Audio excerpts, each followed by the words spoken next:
জাজ মাল্টিমিডিয়ার সাথে আজিজ ভাইয়ের সাথেও আমার কথা হচ্ছে না। মিডিয়াতে সব বয়সী কাজ করা যায়। আমি ছোটবেলা থেকে শাবনূরকে খুব দেখতাম। ভাইরালটা হইতে হবে নিজের কাজ দিয়ে।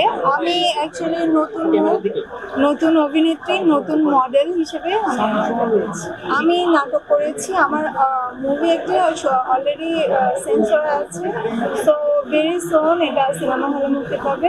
আর জাজ মাল্টিমিডিয়ার সাথে আজিজ ভাইয়ের সাথেও আমার কথা হচ্ছে, সো ভেরি সোন ইনশাল্লাহ নতুন কিছু আসতে যাচ্ছে।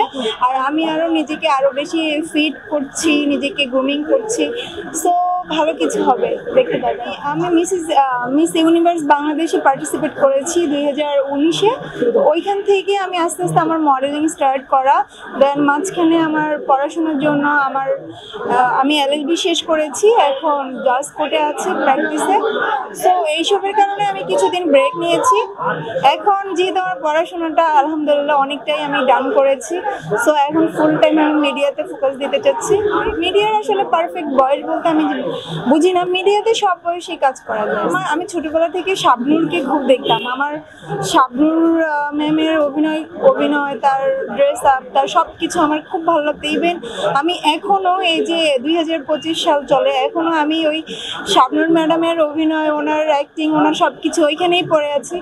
সো আমি ওনাকে দেখে অনুপ্রাণিত হয়েছি। আমার মিডিয়াতে, ক্যামেরাতে আমি ওনাকে আমি অনুকরণ করি। ওনার প্রথমত অভিনয় জানতে হবে, দ্বিতীয়ত হচ্ছে একজন ভালো মানুষ হতে হবে, মিডিয়ার প্রতি, কাজের প্রতি অনেক বেশি ডেডিকেশন থাকতে হবে। যদি মিডিয়ার প্রতি, কাজের প্রতি ভালোবাসা থাকে তাহলে একদিন ঠিকই অভিনয় শিখে যাবে, কাজ করতে পারবে। মিডিয়ার প্রতি ভালোবাসা থাকতে হবে। সুন্দরী হলে প্রথমে সাময়িক সময়ের জন্য একটু অ্যাডভান্টেজ পাওয়া যায়, সবার অ্যাটেনশন পাওয়া যায়, বাট ওই সৌন্দর্য দিয়ে সব সময়ের জন্য টিকে থাকা যায় না। আমাদের ইন্ডাস্ট্রিতে লং টাইম টিকে থাকতে হলে অফকোর্স ট্যালেন্ট থাকা লাগে। ভাইরালটা হইতে হবে নিজের কাজ দিয়ে ভাইরাল হতে হবে। উল্টাপাল্টা কিছু করে ভাইরাল হলে 2 দিন পরে মানুষ ঠিকই ভুলে যাবে। তো কাজের মাধ্যমে জনপ্রিয় হতে হবে। আমি মিউজিক ভিডিও করেছি, টিভিসি করেছি, মুভি করেছি, মুভি সেন্সরে আছে।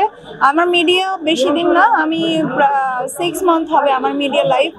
সো এর আগে ছিলাম বাট অ্যাক্টিভ ছিলাম না। আমি এই 6 মান্থ থেকে ফুল টাইম মিডিয়াতে অ্যাক্টিভ। অ্যাওয়ার্ড মানি হচ্ছে আমাদের জন্য একটা অনুপ্রেরণা, মানে আমরা যে কাজ করছি ওই কাজকে স্বীকৃতি দেওয়া এবং আরও ভালো কাজ করার জন্য আমাদেরকে উৎসাহিত করা। সো মিডিয়াতে ওই অনেক কাজ করে অ্যাওয়ার্ড পেতে হবে ওটাকে আমি বিশ্বাস করি না। অল্প কাজ করেও অ্যাওয়ার্ড পাওয়া যায়। অ্যাওয়ার্ড মানি হচ্ছে সম্মাননা, অনুপ্রেরণা। সো আমি অনুপ্রাণিত হচ্ছি, নেক্সট টাইম ভালো কিছু হবে। আমরা একসাথে চলতে গেলে আমরা একজনের অনেক কিছু একজনকে শেয়ার করি। একসাথে থাকতে গেলে অনেক কথাই বলা হয়। সো ঝগড়া হোক বা মন মালিন্য হতেই পারে, তাই বলে কারো পার্সোনাল ব্যক্তিগত জিনিস মিডিয়াতে বলা বা কাউকে বলা এটা খুবই খারাপ।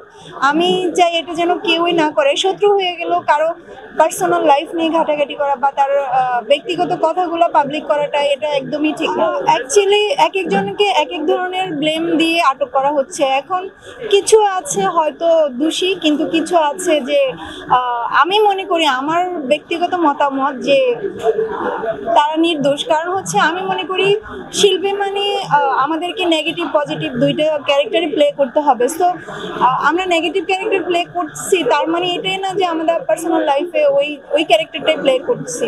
আমাদেরকে সব ধরনের ক্যারেক্টার প্লে করতে হবে, তার মানে ওই ক্যারেক্টারের জন্য আমাদেরকে ব্লেম দেওয়া এটা আসলে ঠিক না। শিল্পী আমাদের কাজ করতে হবে, তো কাজের জন্য আমাদেরকে রাজনীতি বা পার্সোনাল ইস্যু করাটা একদমই উচিত না।